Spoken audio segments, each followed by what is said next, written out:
Isaiah 9 verse 6, 7, and 8. Tandaan ninyo ito, ang nagtatanim ng kakaunti ay aani ng kakaunti, at ang nagtatanim ng marami ay aani ng marami.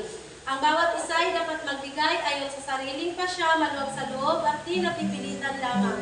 Sapagkat iniibig ng Diyos ang kusang nagbibigay ng may kagalakan.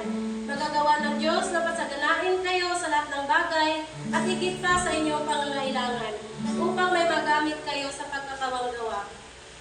Ang maraming makapangyarihan sa lahat, ang Diyos ni Abraham, Isaac at ni Jacob. Tinataas po namin, Ama, ang aming mga alay sa oras na ito. Naway pagpalain po ito at basbasan, Panginoon. At nawa po, Panginoon, pagpalain mo ang pusang nagbibigay ng may kagalakan, Panginoon. Bless mo po sila sa kanilang anak buhay at sa kanilang kalusugan. At ganoon na rin sa walang pagkakayahang magbigay, Panginoon. Pagkaloob mo rin sa kanila ang kanilang hanap buhay, Panginoon, at kanilang pagkakitaan, Panginoon, at magandang kalusugan.